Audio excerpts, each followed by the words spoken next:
Alright guys, what's up? Back for a new video here, and we are chugging along with this damn rebuild. The Weiss Fab setup, the rear pan setup, and the new 1.5 JZ. Built by Jay at RS Garage. He is like the top of the top in engine building for years and years and years, and he's known for his expertise in engines. He started Real Street, but he's now at RS Garage, continuing his legacy and doing his thing that he's the best at. So, it's time to get the new engine. You guys can probably still hear, we're still out of power at Michael's shop, but we're using the generator to have power for now, kind of some power-ish, but you know, the last video you guys saw us film with no power, barely any lights, and we're welding in the engine plates and all that stuff, but that's all done now. It's time to get the new engine from Jay. Now Jay actually left for the day, so he gave him the motor and he was in a rush, so now we're going to go look at the engine for now, and then tomorrow morning he'll be back at the shop and we'll talk to him about the motor.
All right, Matt, so what are we doing today? We got your car in my shop. Yep. We got Freddie here, he's playing around. Yep. You got your new engine. Brand new damn 1.5 JZ after we had a very, very bad failure at the last round. We spun a bearing, and you know, it was definitely due to oil starvation and also kind of just not having a properly built motor like we do now. But now Jay from RS Garage has done this thing, and we have a very, very, very properly well-built motor now. So what's different in this engine than the last one? So it's basically the exact same motor, okay, but not the exact same motor, obviously. Okay. So like new block, all done by Massworks machine work, billet mains, brand new, not brand new crank, but like brand new refresh 2J crank, CP pistons, same pistons as before, 9.0 compression, Bryan Power 625 plus rods, BC Bryan Power 272 cams, titanium springs retainers, Toyota OEM shipless buckets, stock valves, and we actually utilized the entire same head package as before. We just had it to the machine shop and cleaned and decked and inspected. It all came out very good, which is sick. But one thing that I like more than anything, I don't even care about that freaking cool engine. We got black BC cam gears now and a black timing belt. I don't know if you're gonna be able to see him. Hold on, let me see if I get some white balance here. You can see it, it's not gold anymore. Let's see if I get, oh, that's the wrong way. Ooh, nice and bright. Here we go. You see? Ooh, trying to clean that up. Ooh, yeah, baby. Ready? That's beautiful. So I've been wanting BC to do this for so long. They finally did it, and it's just a much cleaner look. And we have a brand new OEM black Toyota belt. And like, you don't like the gold? No, the gold's cool, but Come like, on. I don't like colored. I like black and silver. The whole engine is black and silver. Yeah. And I've always wanted these damn Massworks purple freeze plugs. Freddie says if you don't have Freddie said if you don't have threaded freeze plugs, it's not a race engine. That's right? not. Why are you racing with freeze plugs in your motor? Exactly. I agree. Like, come on. So now he's happy. All I do in life is try to please Freddie and my car works. There you go. I just do what he wants and it works. So, but obviously it's a whole learning stage as well for me. But like now we have a properly built motor by Jay, and Jay is a legend when he does his engine building for years. And I've been watching since I was a kid. To have an engine built by him now is really freaking cool. So yeah, and all the sponsors came together to help me with this too. CP, BC, Mill Street, Jay, everybody's just stoked on it, and we got this thing really going. And now, again, I've said this a million times in the previous videos, you guys just seen us do all the new V3 wide fab with the rear sump pan and all that kind of stuff. And now we have a rear sump pan on the car with a Tomei baffle as well to help with like oil starvation, but it's just like an additional to have just a security for the motor, really. But yeah, the motor is all ready to be dressed, and it's ready to get this thing going in the car. But first things first, got some plenty of parts to do, and then get the intake manifold stuff on, and then yeah, exhaust side, and then dress it all up and throw it in the car and get to work. So Matt, why is it so dark in here? Let's talk about that. They know about it in the video already. We got hit by a big Hurricane Milton, and we ain't got no fucking power. We got my generator on right now, powering this part of the shop. Luckily, we can do at least something because we're on a time crunch, and you know I don't like to push time, but like we don't really have much. How many days? I mean, we have some extra time, but I want to be prepared a week before the event. I don't want to go. It's just not. I don't want to do that. I want to do it and have some extra time in case anything happens, because racing, things happen. But I think we're on a good path right now. We have the engine. That's the wide fab is in. The fab is basically done, and the engine is done. So that's 3 major things that are done. So now it's just tedious little things and some more fab and all that. But yeah, time to dress the motor. Woo! What's up, dickheads? It's your boy Mike. I'm over here at Control Innovations.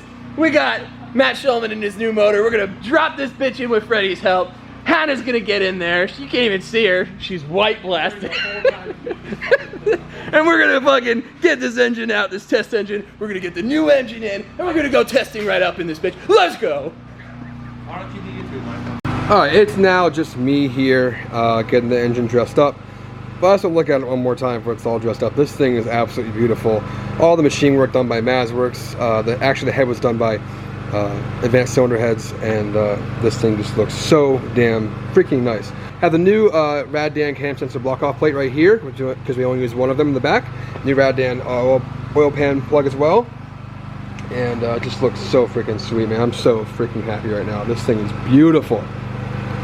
Alright, time to dress this thing up. I'm going to put a time lapse on so you guys can just watch me do it so I can just do my thing. But you know how it goes. Well, update for you guys. I forgot to film the time lapse. I got ahead of myself. But intake manifold's on. Alternator setup is on. Tensioner is on. Raddan's built water neck is on. And then I got to find my water pump pulley. I don't know where that went. That's somewhere. Coil pack brackets on. But I have to get spark plugs tomorrow to put those in. And then the new sandwich plate. We're going to do a new vibrant sandwich plate because the other one I had is absolutely awful. And it's leaking and a bunch of nasty shit went through there. So we're going to do a whole new sandwich plate and actually have built-in MPTs for oil pressure and stuff like that.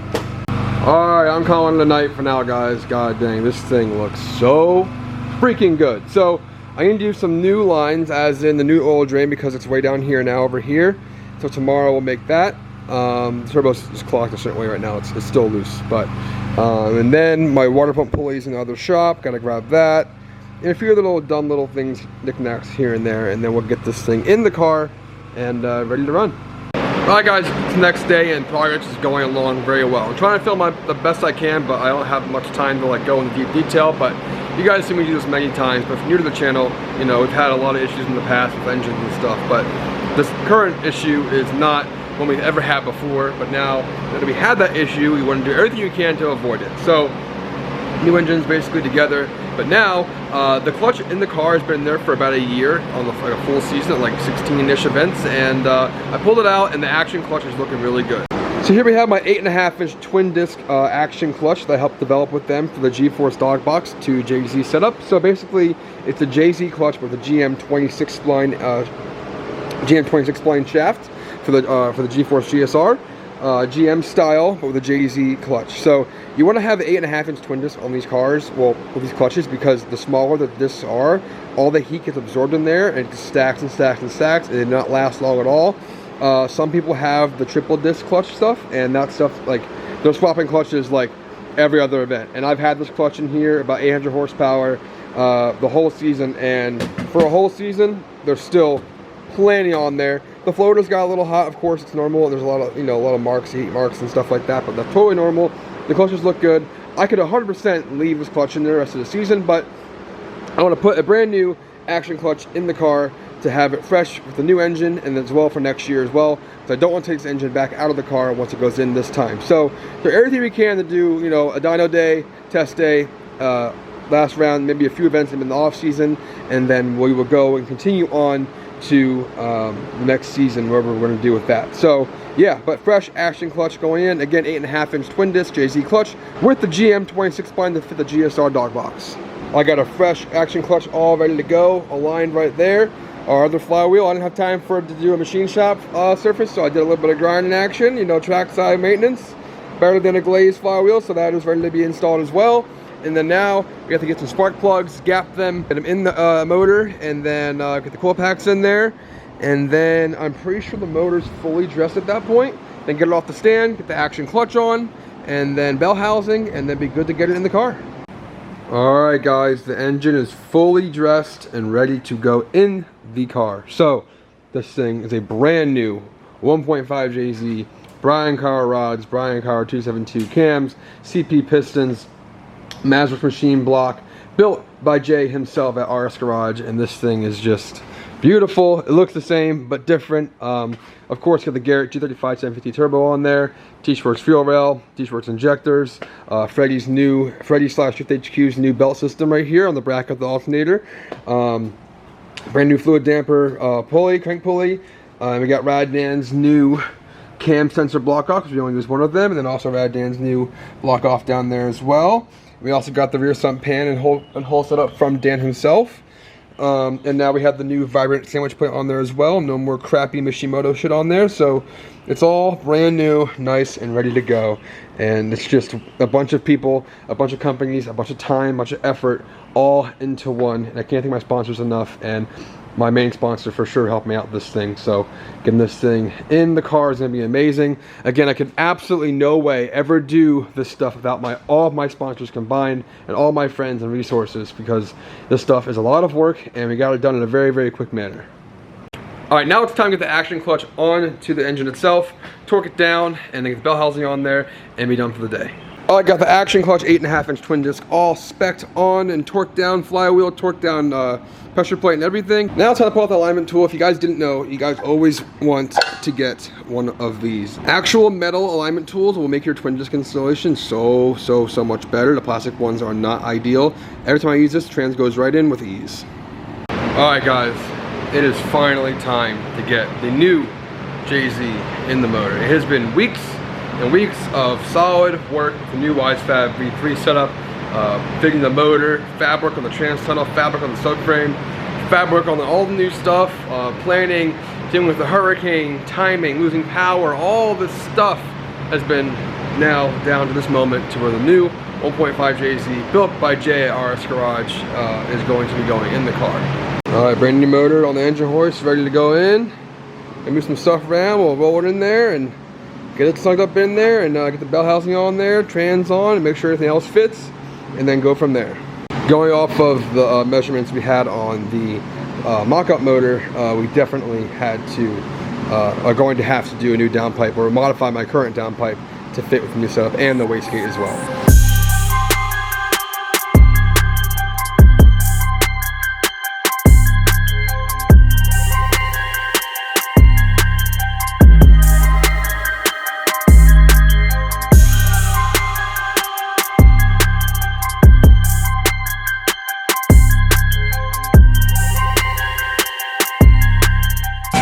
Motor is in, and then get everything mounted up and see where we land transmission wise and all that kind of stuff, but this thing looks pretty wild. Alright guys, most of the drivetrain is in. I knew we had to change some stuff here on the transmission, so we're gonna do some modification there. The trans now we're gonna cut this, bolt it on, then weld it back so it's kind of offset to fit where it needs to go. And I knew we we're gonna have a problem fitting the trans shifter up into the hole, so we gotta cut this some more as well and get that fitted in there too. Not too big of a deal. I knew it was gonna happen. One big plus is we test fitted the drive shaft, and it actually still fits. I had about 1.5 inches to 2 inches of layaway room on the shaft, so it just fits. It's just good enough to fit. So that saves a lot of time. It's a plus. This exhaust is all good. It still fits the same. We have it up here to mock up with the downpipe and the wastegate stuff for once we get the new downpipe. Well, the same downpipe, the remodified downpipe. But Paul's over here cutting the existing downpipe to change up a little bit, change the angle and stuff like that. And then basically, once that is done, we can kind of continue on. But I'll give you guys the main scoop once we get up there and get this new downpipe fitted on.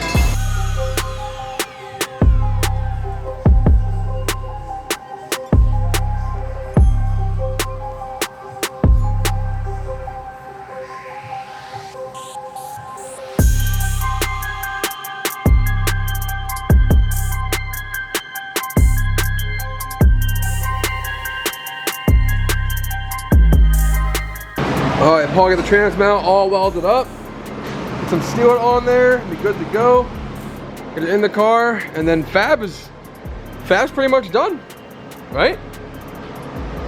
Except for the trans tunnel on the top, we gotta cut that, and that's really it. And that's it. Wow, hell yeah. Might not. We'll see. But yeah, it's in, guys. It is in. Oh, this is a lot of work just for this front rack stuff, but it'll be worth it.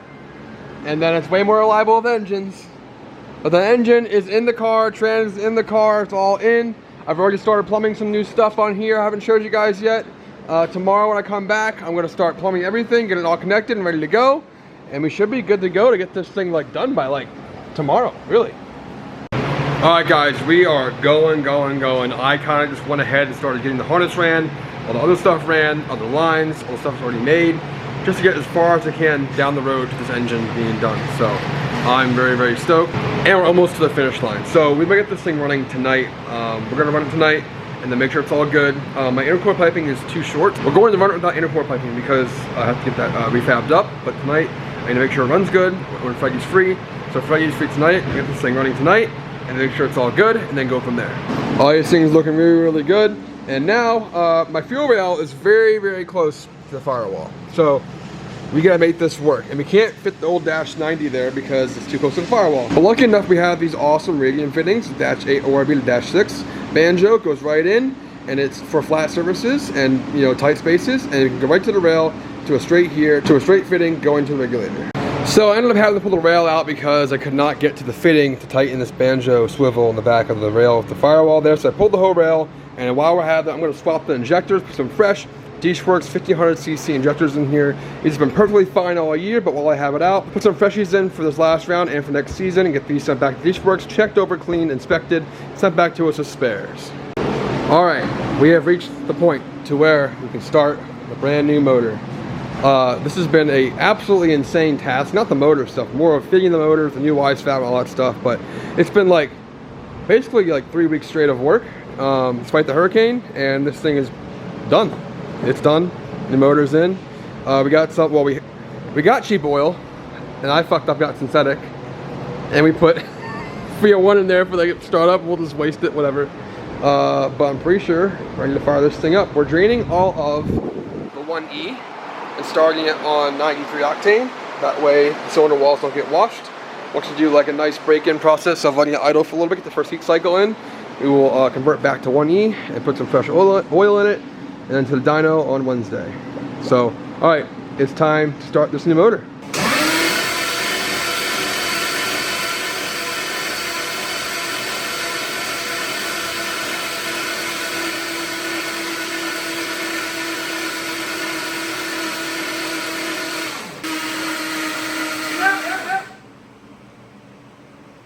First start, here we go, brand new motor.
sounds so good.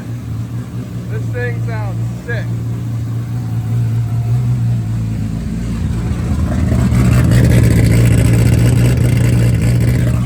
Woo! All right, the new motor runs so good. We've had it run for a long time. Started on pump gas, so the cylinders do not get washed out with race fuel. That way the rings seat all nice and we have no blow by for a long time. So healthy engine built by Jay at RS Garage. Jay again is a legend when it comes to building any engine, especially two JZs or JZs alone. Now that I have him part of the program, we shouldn't have any problems with all the things we did to have a healthy engine program. Rear sump pan, built engine by Jay, BC internals, CP pistons, all the good stuff, good cams. We have Freddie on the keys doing his tuning thing, and just all the above, all the people that helped me do this. I'm so stoked on it. First off, thanks to Rad Dan. Big thanks to him for letting me come to his shop and use that shop for literally weeks, getting that done. Then Cody doing the trans tunnel fab, his shop getting that done as well. Then we had a damn hurricane, using generators to power the shop, to keep going, getting a timeline while people are like lost their homes and all that. I felt terrible, and I helped my friends the best I could with their houses and stuff like that. But we had to get it. We had a timeline, and we still made it happen, even with the weather and all the delays and parts and stuff like that. But all in all, the car is done. Again, huge thanks to Dan, Cody, Paul, Freddie, Michael. This is his shop. Michael literally let me rent this shop for basically however long I need it, for like hopefully like a week max, hopefully. Sorry, Michael. Thank you, Michael, for all the help and getting me parts, because Real Street's down the street. Get all my parts from them at Real Street whenever I need it, and everything I needed, you know, through the process of this, like fittings, little this and that, and this and this, and like all little things. I all had it in stock, ready to go for me. But again, I could not do any of this stuff without my sponsors. Thanks to my main sponsor, everybody else, all the engine stuff, all my friends, family, all support. Getting this whole entire process done was a really, really hard one, because guys, I don't have my own shop. I have a little garage at my apartment, but like I can't like do this there. It's too tiny. And like to have my friend like Dan help me out and do all that, and then Cody doing the work there at his shop, and then now Michael letting me use his shop. It's a big blessing. I have great friends. I cannot do it without them. But oh yeah, guys, this video is over. This whole rebuild is basically done. It's done. It was a lot, and I will say, you know, I'm trying to do this whole series of the whole YSFAB V3, but also while building a new motor. But this YSFAB V3 is a shit ton of work to do it. If you're a fabricator, you could probably do it very, very easy. I planned it out in my head with my fabricator friends, and it actually worked out very well, but it is a lot of work. It does not just go right in. If you plan to do four-wheel drift or any competitions that use four-wheel drift rules, you better do it to the rule book and get your shit done the way it needs to be done. Don't go too far past the firewall. You have 10 inches from the window down to the firewall to cut. That's the main thing you gotta know. You gotta use OEM subframe with the YSFAB relocation kit, and then you kind of can put it whatever you want from there. But you gotta cut things, you gotta modify things, you gotta extend things, you gotta change things, all different from your old front rack setup, because it's all different. Even if it's 2 inches back, it's all different. But again, you guys saw downpipe fab, trans fab, all this trans mount fab, all the stuff we had to do to make this work, and we got it done. I'm so stoked. Brand new 1.5 JZ built by Jay, BC internals, CP pistons, ACL Race Bearings, all the good parts of new YSFAB V3 with, of course, fuel suspension, the winning combo. We have a great car to go out to the last round and kill it and win, and then hopefully get to FD next year if we can petition in. If not, we'll figure it out, but we're going, guys. I'm so motivated. I feel so good. The car is good. Next video, we're going to the dyno to this thing to make 800+ horsepower. Once again, thanks for watching. I'll see you guys really soon.